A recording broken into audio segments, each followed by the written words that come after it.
Today we are going to talk about nutritional problems and problems that are not nutritional but they can be confused with nutritional. So I'm going to try to explain to you how to troubleshoot this kind of thing, this kind of problems. And then we are going to do a game. This is to make you think and to see how well you have listened to me in the previous talks, but especially is to make you think, because they are things that they can happen to you. So I want to see if you have integrated all this knowledge. Many of the things we have repeated over and over again. So hopefully some things are super clear. But this is what I want. Like if you can finish these sessions with having 2 or 3 things super clear, I will be very happy. So this game is for this, and there is a prize. So hopefully you like it. It's going to be fun. It's not, yeah, if we cannot answer something, it is okay. So we start with nutritional problems. Plants are like any other type of animal in that sense. We need nutrients that are macronutrients that we need in higher amounts, and micronutrients that we need in trace amounts, very, very little. And of course, if they don't get that nutrition that they need, they are going to have problems. Same like humans, so same with like any other kind of alive entity. Then what we want to know is what they need, when they need it, and how to like understand that and understand when they are showing a deficiency, what we can do. There are some generalities about nutritional problems on plants. Normally, the main one is like when you notice it, normally it is too late. Because plants are not like, how to say, the metabolism is different than humans. In humans, for instance, if you have anemia, like it will be in this picture, you will be taking an iron supplement for some time, or maybe eating some foods that are rich in iron, like spinach, broccoli, lentils, and even in some days or in some weeks, you are feeling better already.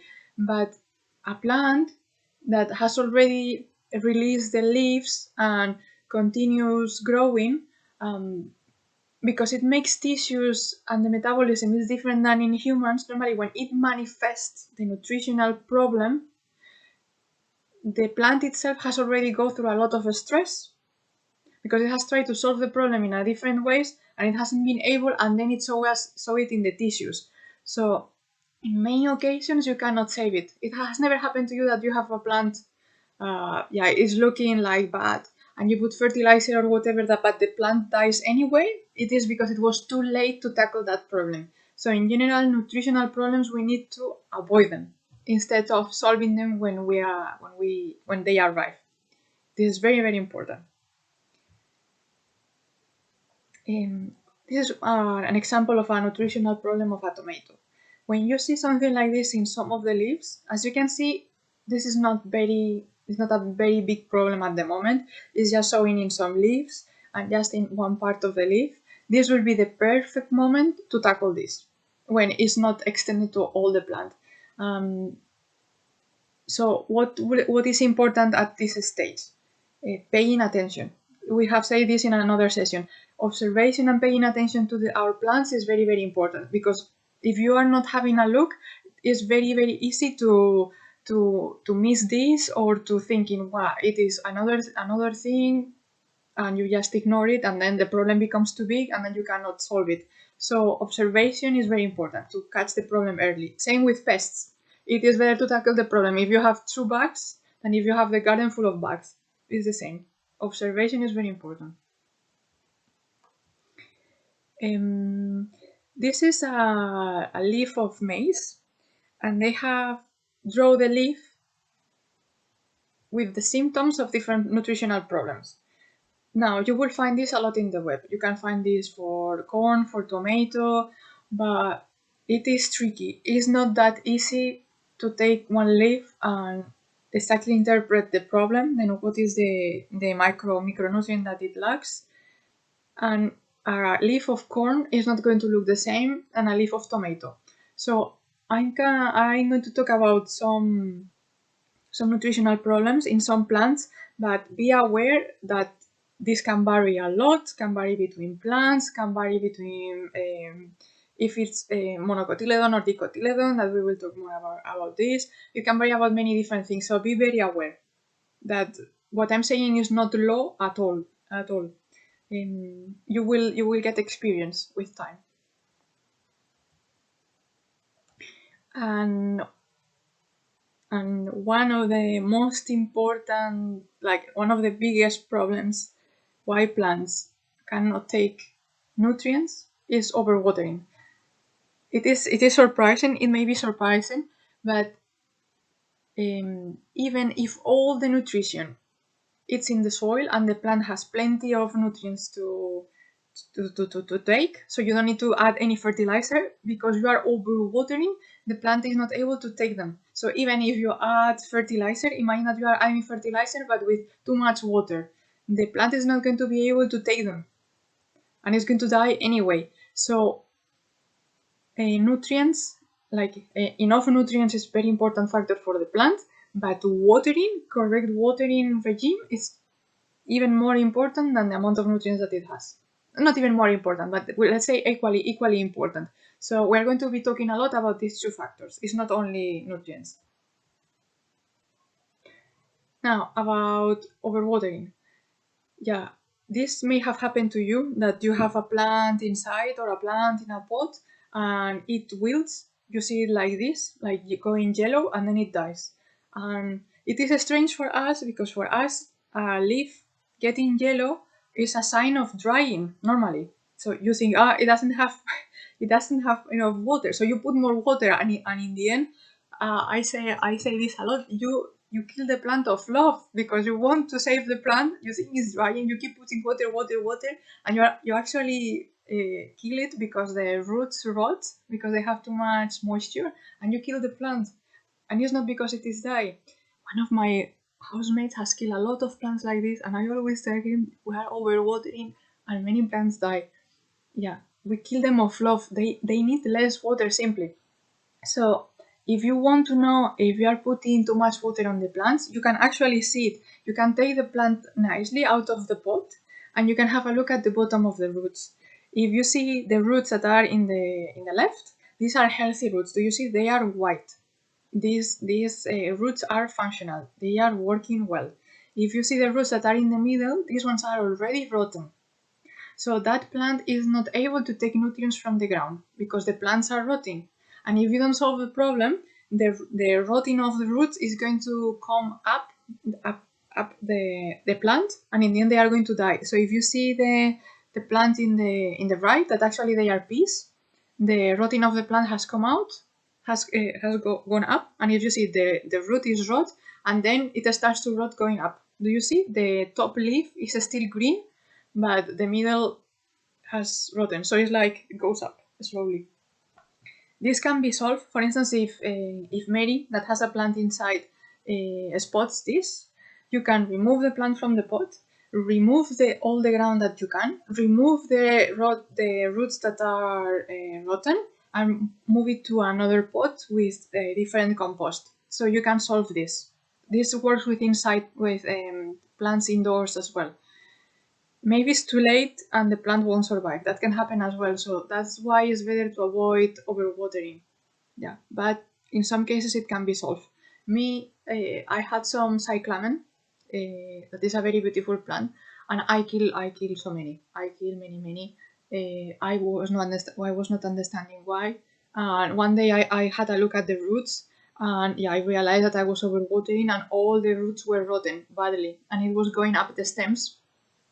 But I managed to save 2 or 3, even if they were in the same pot. I managed to separate them, remove the rotting roots, and save them. So this can be safe in some cases if it's not too bad. Very important. This is very, very important. Now, if you are over or under watering, as I say before, because the roots are like kind of soaked in water, they are not like there is too much water around. The roots are not able to soak to take the nutrients out of the ground or out of the liquid. So, and if they are too dry, it's the same. There is no, how to say, there is no, it's like if they were eating the nutrients are dissolved in the water. So if it is too dry, it's the same. There is no process of the roots soaking the nutrients out of the ground. So it can be equally bad if you overwater or you underwater, the same. In this case, if you are underwatering, for instance, if the plant is too dry, the roots will be okay. The roots are not getting rotten. So it is different from the other case where the roots are rotten and you take it out of the pot and you can see. So in this case, the root will be okay. So you may be wondering what I'm doing wrong if the roots are still okay. So I'm not overwatering. But the same, the roots cannot absorb the nutrients. So realize that in both cases, the water regime is the cause of the problems, but the roots look different. Very important to understand this. What is the problem if the water regime is not correct?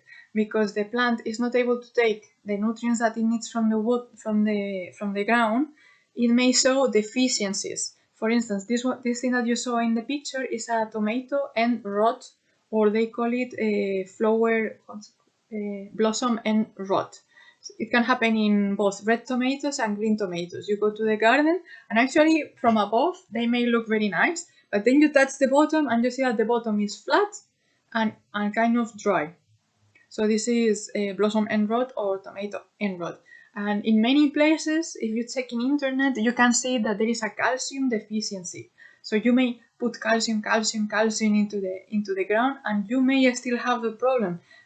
So what it may happen is that there is enough calcium in the ground, but the plant is under stress, or you are overwatering or you are underwatering, and this is what happens. It happened to me in my greenhouse last year. I had this a lot. And then I realized I added things to the ground. Fertilizers and things, I didn't know what it was, and then I continued reading and researching, and then I realized that my water regime was not proper. I removed all these tomatoes, and from now then I didn't have the problem anymore. So it was, in my case, it was really a matter of watering. Hope this is very clear, because it's very important. Now we're going to talk about deficiencies by themselves, not directly related with the water regime. For instance, nitrogen. This is also a tomato. I'm going to put tomatoes a lot as an example because it's a plant that I think we are all going to have. So this is how it will look like. You can see that the plant goes kind of entirely yellow, but there is a progression. So the older leaves, like you can see here, the older leaves are more yellow than these leaves. Can you see? There is a progression. And in the end, the whole leaf gets yellow. All of it. You can also notice this not only because on the leaf, but it's because the plant kind of stops growing. This happens a lot when you have seedlings and you plant them in a compost that is not very rich. At some point they stop growing because there is no more nutrients on the ground, so they won't grow anymore. So that is also a cause normally of nitrogen deficiency when the ground is not rich enough. The solution: apply compost. If you are in a garden, apply compost every year to the garden. So in this way, you are feeding your ground with nutrition every year, keeping it healthy. If you are at home with a garden indoors, you can change the ground. And another nice alternative, and we have talked about this, is interplanting with plants that produce nitrogen, like beans and peas. Like all these families of beans and peas, they have kind of nodules in the roots and they release nitrogen. So if you plant beans or peas with a plant that demands a lot of nitrogen, like tomatoes, peppers, cucumbers, aubergine, that bean or pea is producing for the tomato. So it's a super beautiful alliance. Now we move to magnesium. So if you compare these leaves as the leaves that we have seen before from nitrogen, can you see that the nerve is green? Not the whole leaf gets yellow. but the nerves are still green. This is common of magnesium. That is a macronutrient as well. The solution is spraying with a spray, water with Epsom salts diluted, or a specific fertilizer of magnesium. This is called leaf spray. You just dilute it in the spray, and you just spray the leaves. I also put a little bit in the ground, the dissolve. Now we move to potassium, and then when you see this, it starts to get a bit blurry. Me myself, I don't feel very confident having a look at a leaf and saying this is potassium. To be fair, because like they show the lack of efficiency in ways that can be pretty similar in the leaves sometimes. So I don't feel super confident with this one, but I just put it here for you to know that this can happen as well. And you can study further if you want. And this is how it will show in the tomato. They are kind of like bruises. And because potassium is especially needed when the plants are fruiting, you will see that there is a limited, like the capacity of fruiting of the plant is a bit limited. This is how you will see it. Now we have manganese. Manganese is a micronutrient. So if you compare it with the previous ones were macronutrients that they need in big amounts. This is micronutrient, but still is quite important for the plants. Now, magnesium and manganese, it's quite similar in the way they externalize it in the plants. If you have a look at here this part, apparently manganese, if there is a lack of manganese, the edge kind of gets dry and curly. This is one of the ways of differentiate them. But there is yellowing, and the yellowing comes from the border of the leaf to the inside, and the nerves stay green. So it can be quite similar, actually.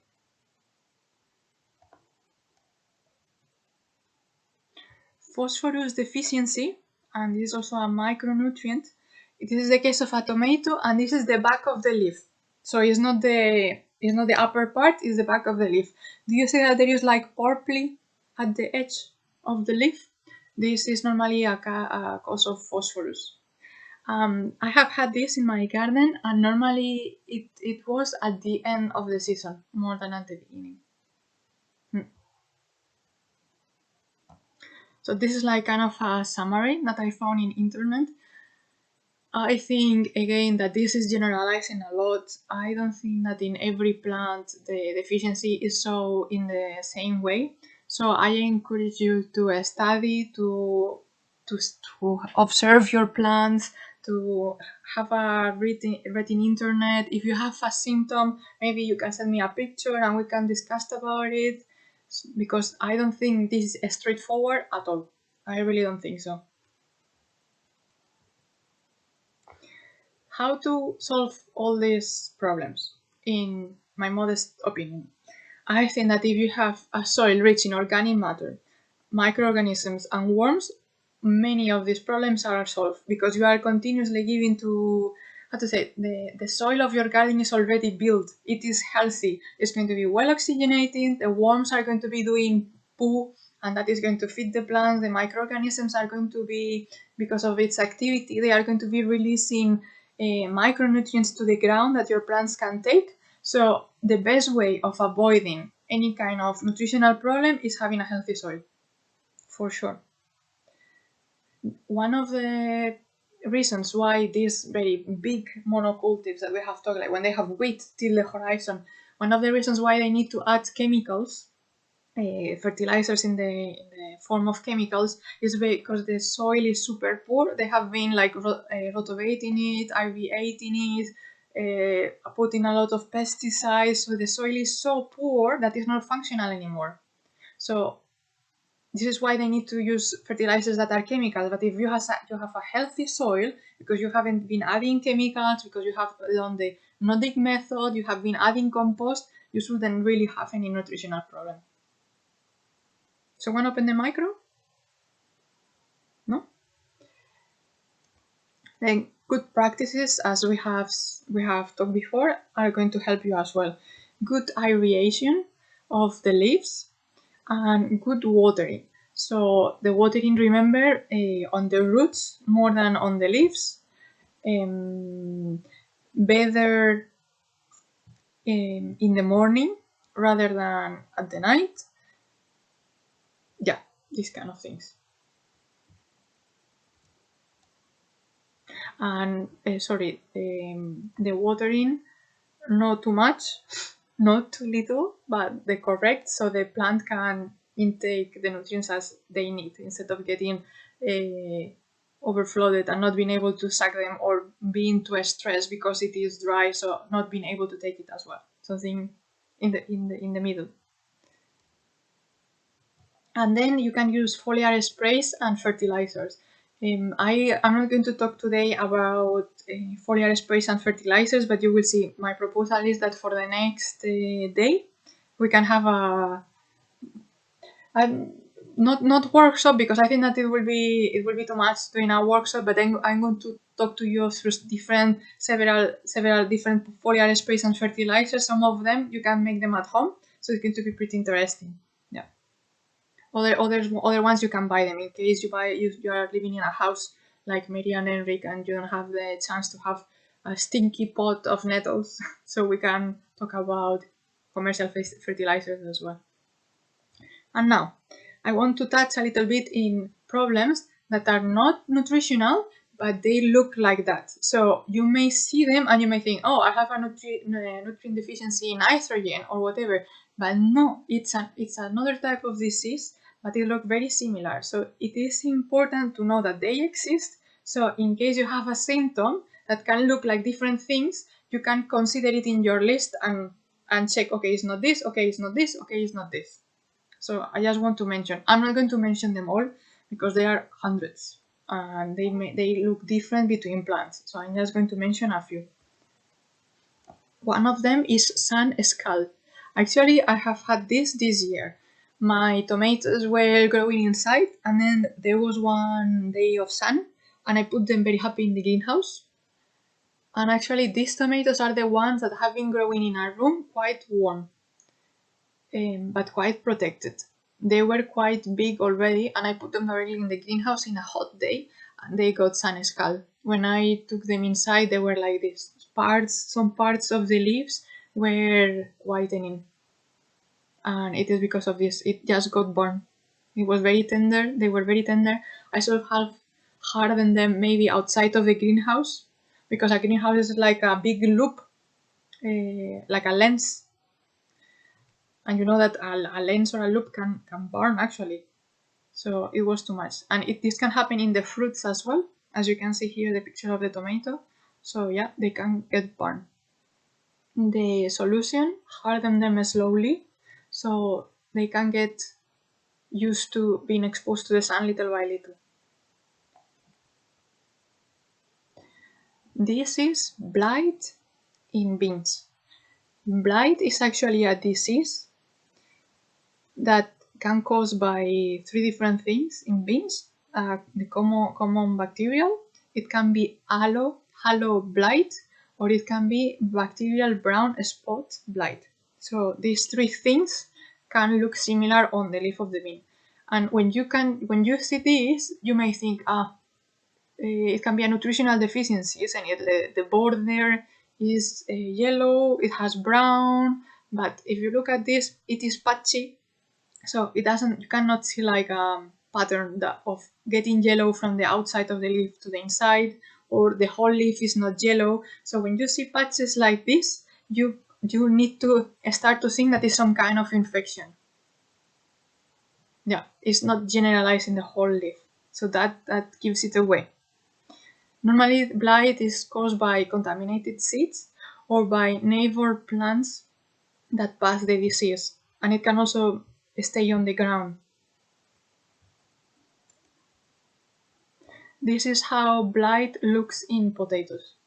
In the case of potatoes, it's a fungal disease. So if you can see the leaves. Some part of the leaves are yellow.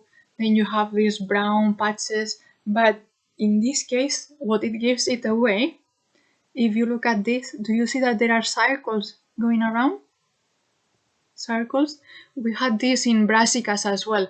This is typical of fungal growth. So even if you see yellow and brown, it's not a nutritional deficiency, it's a fungal infection. This is why observing is very important. How to avoid blight in this case. The seeds can be contaminated. So normally when you go to a supplier, they say, yeah, the seeds are safe, they are not contaminated, this and that, but sometimes they may come with this, especially potatoes is very common. So maybe make sure that your supplier is providing seeds without any kind of problem. If it is your very first time with a garden and suddenly you have blight, chances are that the seeds had blight, so you can write to your supplier and complain. There are varieties that are more resistant to blight, potatoes for instance, so you can search for those. You can, well, this is a very good way of avoiding it, rotate the crops. We have talked about this already. So if you have an area with potatoes or with beans, keep them there for a maximum of 3 years, then rotate them, because otherwise if you are putting new things, they are going to keep having the disease. So a good way of avoiding a soil-borne disease is rotating crops.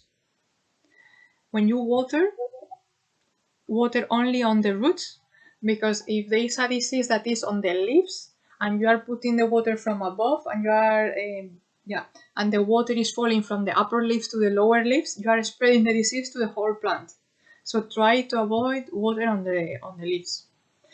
And then a good trick that is avoid walking between your plants when they are wet. If it is rain, that is going to happen naturally and you cannot avoid, maybe don't start to work on your garden while everything is wet. Just let it dry and then you start working on it. So you avoid spreading the things with your own body.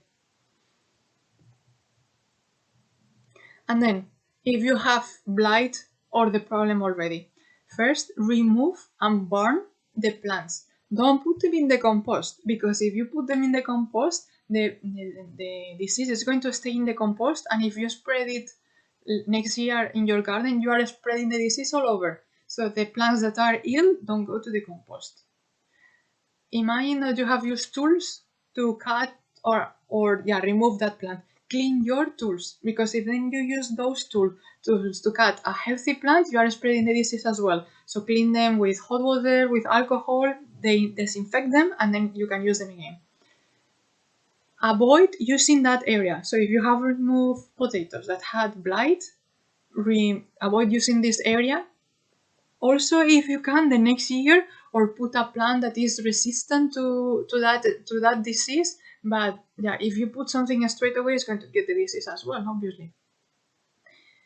Then there are pesticides. There are pesticides for blight and all of this, but think that these diseases are caused by bacteria or by fungi. It's very difficult with the pesticides reach everywhere, reach above the leaf, under the leaf, on the stem. You see what I mean? So you can spread it and maybe spread the pesticide and you can stop it a bit, but it's very, very difficult to get rid of it totally. So the best way is avoiding. The best way of avoiding a nutritional problem is having a rich soil. The best way of having a fungal or a disease that can be transmitted, again, is avoid having it with good practices. And that's it. Now we're going to play. Maybe I'm going to remove this to see you. We are going to make... Mojit is there. Samu is there. Okay, now we are too many. Maybe we are too many now. Okay, I'm going to make the team. I have a paper here. And I'm going to make the team. We have Susan in the chat. We are going to put Martin. Martin is going to be with Sam. Mary is going to be with Mohit. And Susan is going to be with Mary and Mohit as well. Okay, so we have two teams. Martin and Sam is team 1, and Mary, Mohit, and Susan is team 2. Yeah, Mohit and Mary, Susan is in the chat. So have a look at the chat because he's not going to be talking. Yeah, you can unmute yourselves now if you want. Okay. Don't get very stressed if you don't know the answer. This is going to be happy. It's going to be for fun, but it's to make you think a little bit. So you apply all the knowledge that you have. Okay. There is a. Let me share the screen again. Susan, Mohit, and Mary. Yeah. And then Martin and Sam. There is going to be a prize at the end. I have a bundle of ebooks, gardening ebooks. So the winner team want to have that, and 5% off in services, about £30 in Gaia Organic Salon. So the winner team gets both things. So there is a little bit of competition. Okay, first question. So first, sorry, I tell to the team the question. If that team answers properly, it's 2 points. If they don't answer, that question goes to the other team. And if they answer properly, they get 1 point. Okay, so both of the teams need to pay attention to both of the questions. First question, for team 1, that is Martin and Sam. What elements a seed needs to germinate?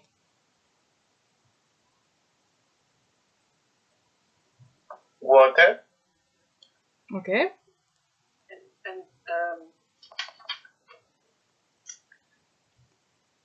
What else? What else? Why is what it? else? What is it? So the clue is that there are 2 that are the most important ones.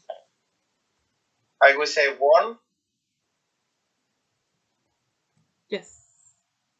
Very good. Because you can grow a seed even if it is in paper. So you don't need ground necessarily. But why a seed doesn't grow in winter? Because there is no warmth. So yeah, they need both things, moisture and warmth. Very good. So team 1 has 1 point. Very good. Team 2, Mary, Mohit, and Susan. What most important elements you need to get right for a seedling for a seedling to grow well?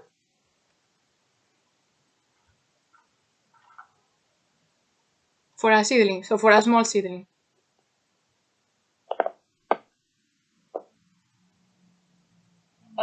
Warmth. Okay, what else? What did you say?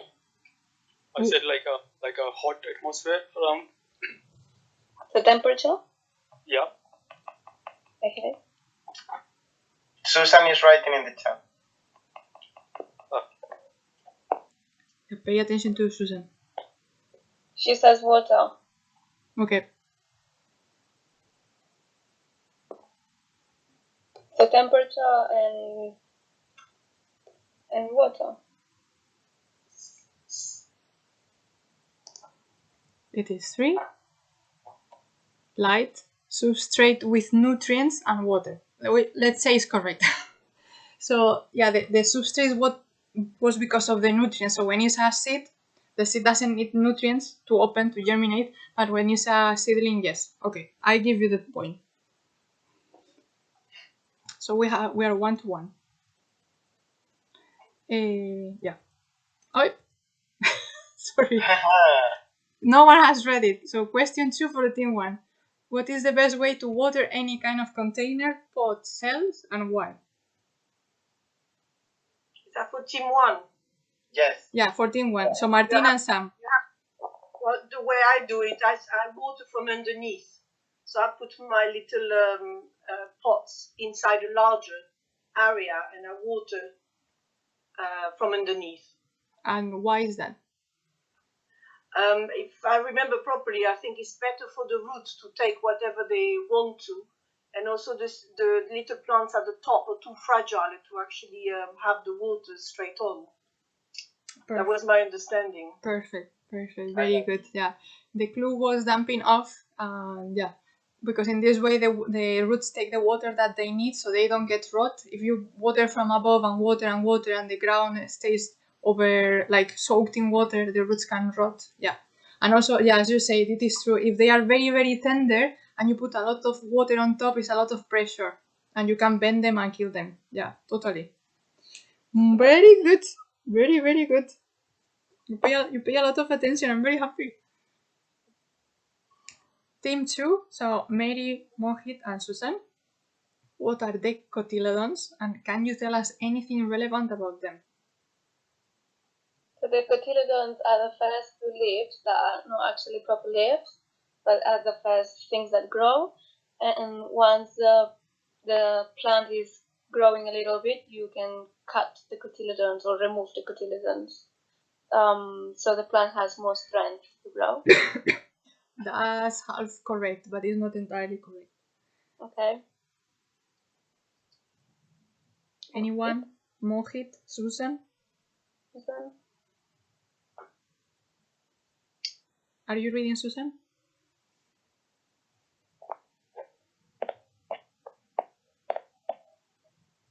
Mohit? No idea. And Susan is and he lives right. and he lives with me, and he said no idea. Susan has written something. I don't know anymore. Okay. What's the clue? First, but you say I'm going to give you half point for this because you say the first half correct. So yes, they are the first leaves that are not true leaves after the germination, but you don't need to cut them. They are going to die naturally, and they are going to be the first one to die. And even if they die, the plant is fine. It's just that the first function of they are to come out, open the seed, and that's it. Do the photosynthesis at the beginning, and then they will die. So you don't need to get scared when they die because it's natural. The plant is fine. Okay. So no need to cut them. No need to cut. No. Because they will do their function and they will die. If you cut them, maybe it's too early when you cut them. You may damage the growing point of the little plant actually if you cut them and you don't know where to cut. So, and I wanted to explain to you this today. There are two types of plants according to the cotyledon. You have monocotyledon plants, and these are the ones when they grow, they don't have the two little leaves. Do you see? This is garlic, onion, all the bulbs like daffodils, and these kind of plants. They only grow one long leaf. And then you have dicotyledons. So they appear with these true false leaves. So just for your interest. This is a very big division in the plant world. Mono and dicotyledons. Okay, team 1, question 3. So is Martin and Sam. Tell us at least 3 different ways of fighting pests without using pesticides. Well, the first one was my famous problem with the snails, and is to actually attract them before we even plant anything by putting little pots, and I even put some little bits of, I think they were tangerines or oranges that you advised at one time. So to be able to attract them, and then to go very early in the morning, very late at night to catch them and put them very, very far away from my garden. Very good.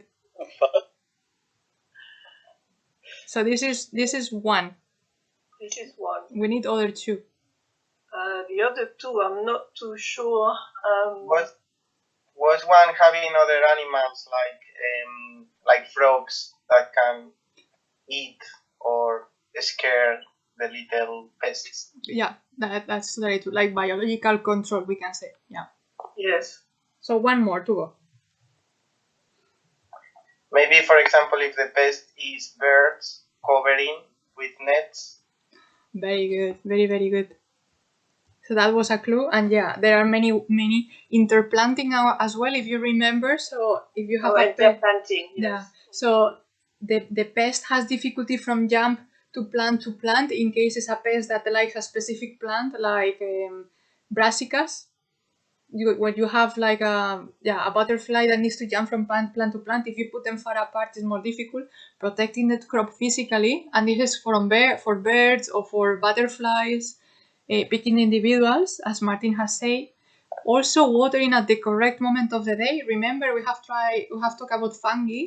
So if you water watering at the correct moment of the day. If you water in the evening, you attract them. You attract the slugs, for instance. You are encouraging the slugs to go out and eat your plants, whereas if you keep the ground dry during the night, the slugs are not going to be that active.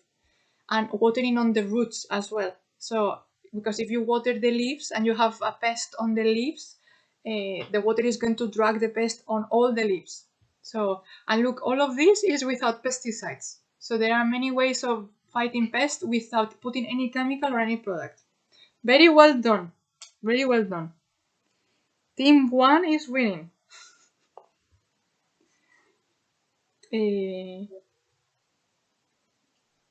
Yeah. Team 3, Team 2, Mary, Rohit and Susan. Question 3. What is one of the big problems of pesticides, and can you give us an example? I would say it's contaminating for the environment, or it can kill all the, it contaminates the environment, it can kill other animals probably. And do you remember the example that we mentioned in the class? I even put a video. Oh yeah. The hedgehogs. Yes. Ouch. Yeah. The clue was ouch because hedgehogs pinch. Yeah. They can affect wildlife that they are not aimed to affect, like slug pellets and hedgehogs. Yeah. It was very sad, that video. Yeah, it was very sad, but yeah, it can be very bad. You put pellets thinking that you are going to kill your slugs, and then a hedgehog eat the pellet and you kill him. So this is Even why you can dump your own pets at home. Yeah, as well. Yeah, exactly. So this is why it's better using the methods that we have mentioned before, before putting actually the chemical. Very good. Point for the team 2. Team 1. What interplanting is and why it is useful. So each 1 year you put one sort of a type of plant, and the following year you put something else. So you don't always put potatoes on the same year? No. On the same pot of plant? No. Analyze the word interplanting. So maybe you have the plant in between. Yes. Sorry. Between other plants. Exactly. And why it is useful.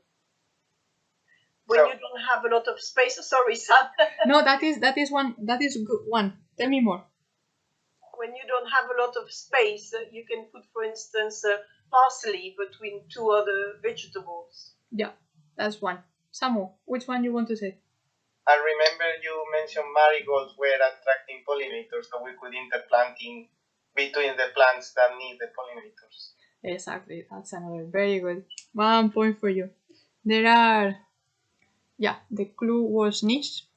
Also protection from pests. The marigolds also protect the roots of the tomatoes, for instance, from nematodes. Also availability of nutrients. So if you put a beetroots between tomatoes, the tomatoes are going to be able to take the nitrogen, that is the thing that they like, and the beetroots are going to be able to take the phosphorus, that is the thing that they like. So apart from the reasons that you have said, there are many reasons to do interplanting. Many. Very good. Question for team 2. So Mary, Rohit and Susan. What have these plants in common? Peas, tomatoes, lettuce and rice. Susan, you know this.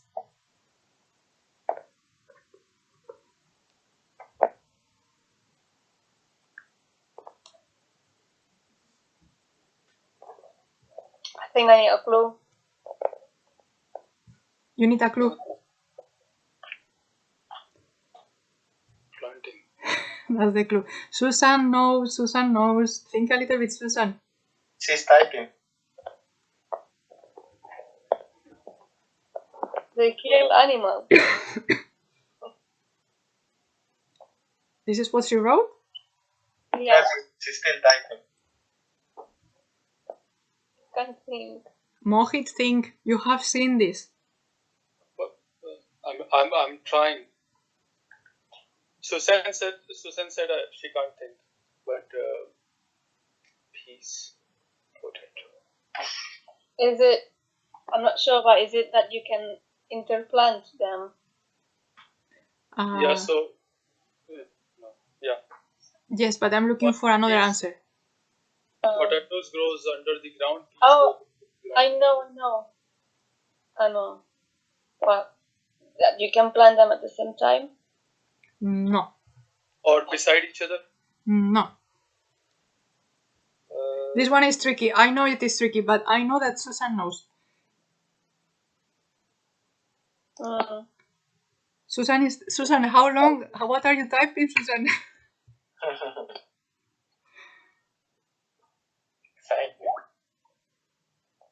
No. They complement each other. No. Okay, I shall I say? It goes to the other team, doesn't it? Ah, it's true. It goes to the other team. Okay, other team. Martin and Sam. What Susan has said. Can you carry on planting them throughout the whole year? When you collect one. Yes, very good. Very good. Yes, exactly. So you can do multi-zone. You can plant peas or tomatoes or lettuce or radish, and when they finish, because they finish, they don't last all the season, you plant again. Very good. I've been listening. Very, very good. I'm sure we all knew the answer, we just can't think of it at the moment. So you get 2 points for this. Yeah, it is. I know this one is tricky. I know, but it's to see what Susan says. I'm bad at It's because Susan and Mary and Martin, sorry, they were here when in the previous game. So no problem. Okay, team 2. That is, huh? I'm a bit confused. I have done this correct? So this is for Martin and Sam now, isn't it? Yeah. Yeah. But it's team 1, not team 2. Sorry, I mess up. Well, Martin and Sam. What have these plants in common? Spinach, lettuce, kale, and rocket. I say they like the shade more than the sun, because what we need to grow is the leaves. I'm sorry, team 2, but team 1 is very good. Yeah, exactly. Very, very good. They are plants that you want them for the leaf. Spinach, lettuce, kale, and rocket. So what you want is them not to go to flower and not to seed. So that's why you put them in the shade or half shade in a fresh spot. Very good. Very, very, very good. Wait. Oi, sorry.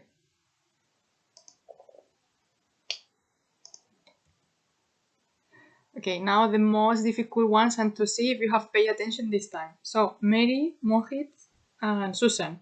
What type of problem is this?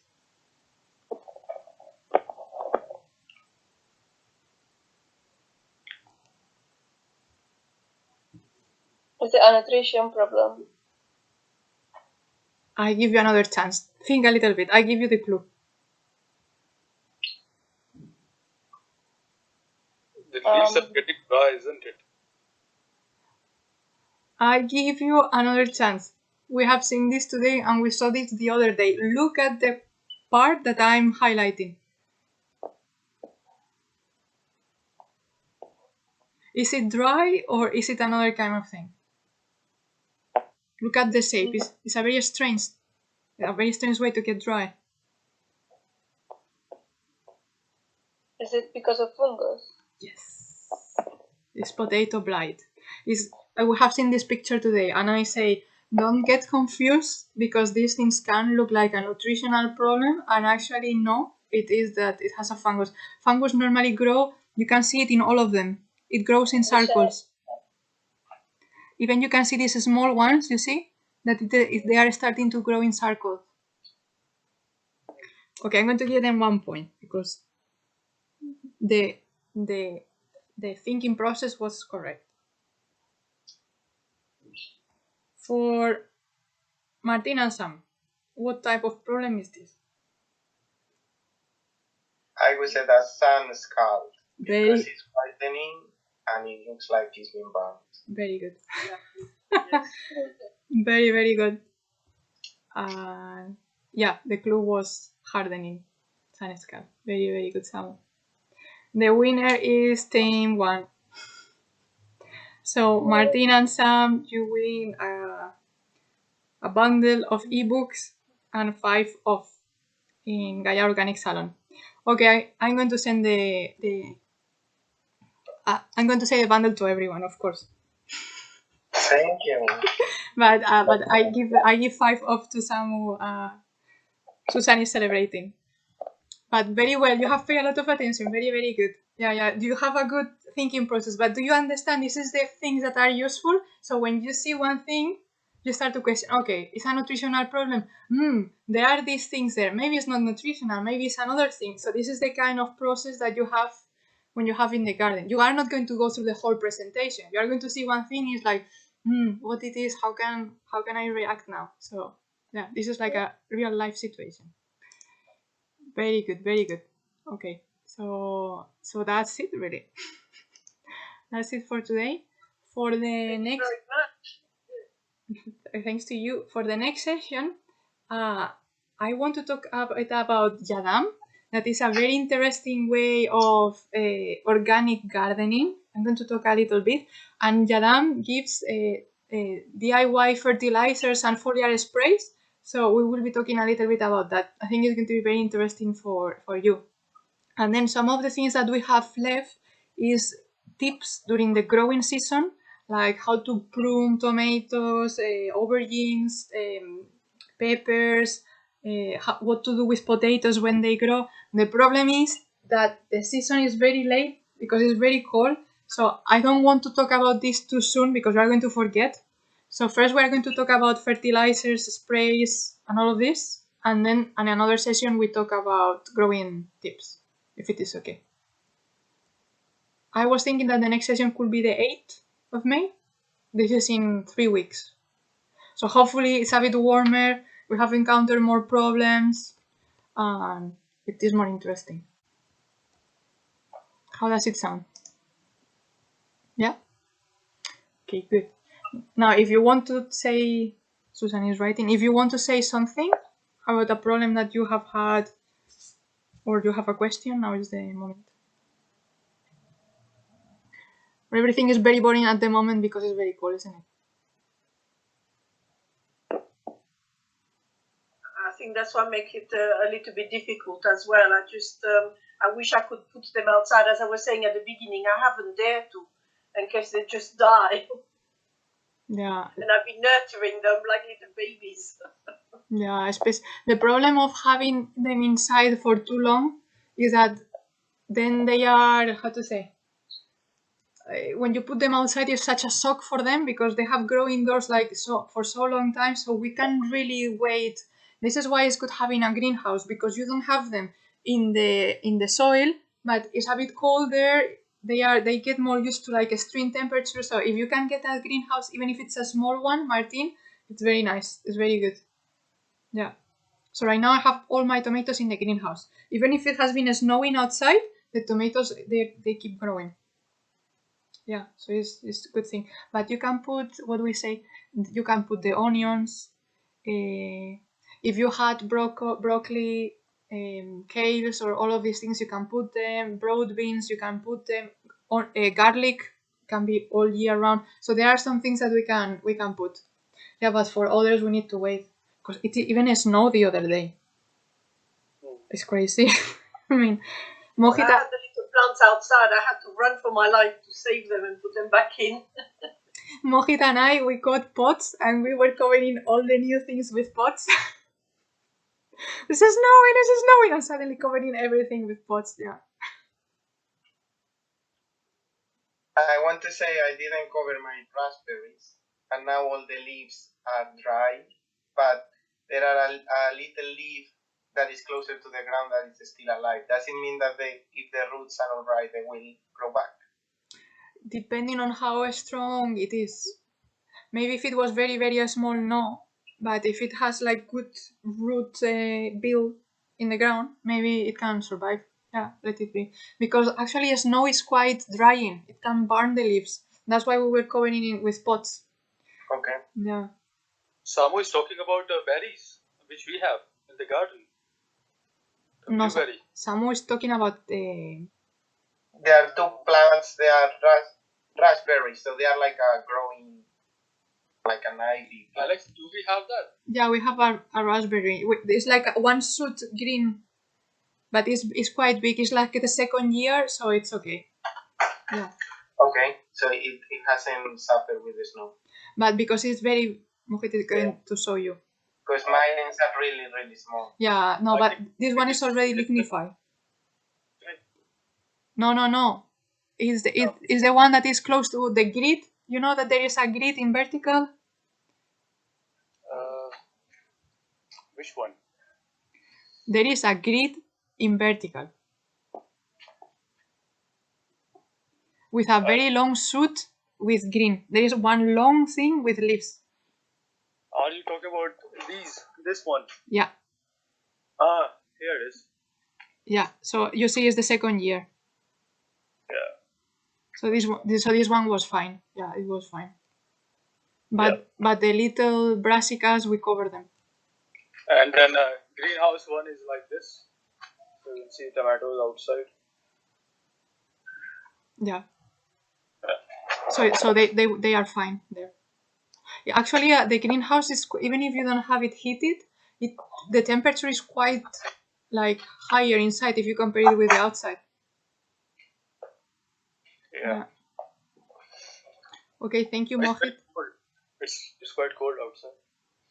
Thank you, Mohit, for your demonstration. And you should have given him an extra point for honesty earlier on. No, actually, he quite disappointed me because he lives with me. So how come he doesn't know these things? I you're too harsh. Like what was that? What's the third question where you use the technical term? So I don't know the technical term, but I know. Yeah, it's supposed to be like that. Yeah. We will talk. Okay, thank you so much. Did you like this? Have you learned something? Yes, thank you. Yes, it was like a revision. It was really useful. Okay, perfect. Terrifying, but useful. No, I will send you the bundle. Maybe I put it in Dropbox and I send you a link. And there's going to be a lot of information there. You don't need to read it. Think more like having a look now and then. Yeah. Don't think that you are going to receive suddenly 20 ebooks. Don't get stressed. Thank you so much. That's amazing. No problem. Thanks to you for participating. Thank you very much again. No problem. Okay, so see you the 8th of May. Yep. Hopefully it's warmer and there are more things to do. Yeah. Indeed. Thank you so much. Thank you.